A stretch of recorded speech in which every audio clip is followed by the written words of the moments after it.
Assalamualaikum warahmatullahi wabarakatuh. Perkenalkan, saya Mai Rahmawati Sofiatul Mahmudah dengan NIM 230319064 dan teman saya Farida Zulaiha dengan NIM 23030190037. Kami dari kelompok 3 akan mempresentasikan materi dengan judul Sejarah Perkembangan Hadis. Yang pertama, pengertian kodifikasi dan penulisan. Pengertian kodifikasi. Dalam bahasa Indonesia, kodifikasi memiliki arti klasifikasi hukum dan undang-undang berdasarkan asas-asas tertentu dalam buku undang-undang yang baku. Dalam bahasa Arab, kodifikasi dikenal dengan istilah tadwin. Kata tadwin berasal dari kata dawana, yang artinya menghimpun atau mengumpulkan. Hal ini senada dengan apa yang diungkapkan dalam kitab Tadwin al-Sunnah yang memberi penjelasan kata tadwin, yakni mengikat sesuatu yang terpisah, tercerai-berai, dan mengumpulkannya ke dalam suatu diwan atau buku yang memuat lembaran-lembaran. Lalu, pengertian penulisan. Penulisan atau kitabah secara bahasa berasal dari kata katabah yang berarti penulisan. Kitabah al-hadis yakni penulisan hadis yang dilakukan sejak masa sahabat dan tabi'in awal, baik dalam satu lembaran atau beberapa lembaran yang hasilnya disebut shahifah. Yang kedua, ada perbedaan kodifikasi dan penulisan dalam hadis. Kodifikasi dan penulisan dalam hadis memiliki makna yang hampir mirip. Dilihat dari pengertian tadwin dan kitabah, keduanya mengandung arti mengumpulkan sesuatu yang tercerai-berai. Namun, pada dasarnya, kodifikasi dan penulisan adalah sesuatu yang berbeda. Nah, perbedaan kata kodifikasi atau tadwin dan penulisan atau kitabah terletak dari pelaksanaannya. Tadwin tidak dimaksudkan untuk kata menulis atau mencatat, sedangkan kitabah lebih dimaksudkan untuk kata menulis dan mencatat. Baik, saya akan menjelaskan poin yang ketiga, yaitu hadis prakodifikasi. Hadis pada masa prakodifikasi adalah masa sebelum pembukuan hadis, mulai dari zaman Rasulullah SAW hingga ditetapkannya pembukuan hadis secara kodifikasi. Masa ini dibagi menjadi 3 periode.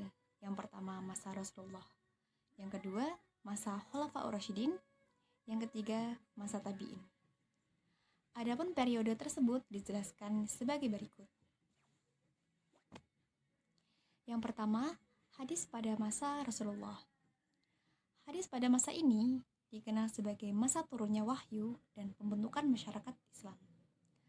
Rasulullah memerintahkan kepada para sahabatnya untuk menghafal, menyampaikan, dan menyebarluaskan hadis-hadis.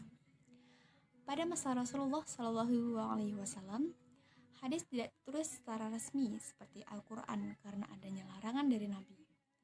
Pelarangan ini terjadi karena awal-awal Islam, Nabi khawatir akan adanya pencampuran hadis dan ayat Al-Quran. Hal tersebut dimaksudkan untuk menjaga kemurnian ayat Al-Quran. Namun, ketika kekhawatiran tersebut mulai hilang, dan para sahabat telah mengetahui dan terbiasa dengan susunan kalimat-kalimat Al-Quran, sehingga mereka bisa membedakan mana ayat Al-Quran dan mana yang bukan. Sehingga Rasul mengizinkan mereka untuk menuliskan hadis.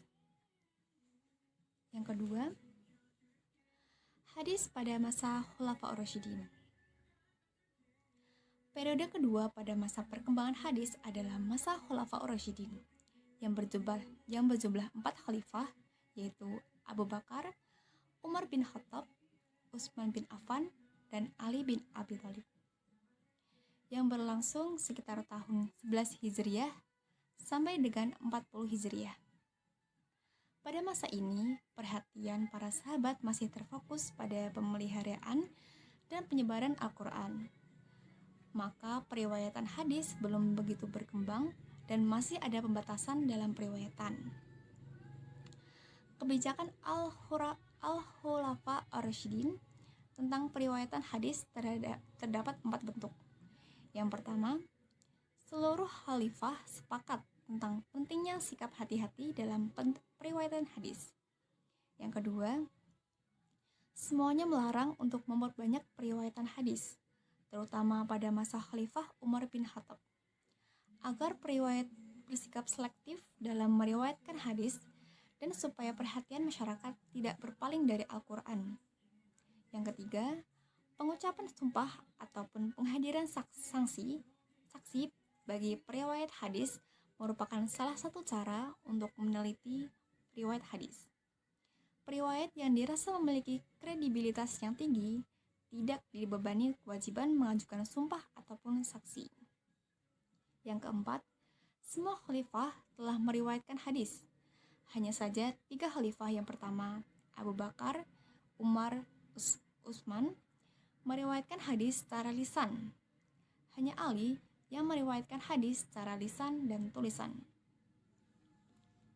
Yang ketiga, hadis pada masa tabi'in.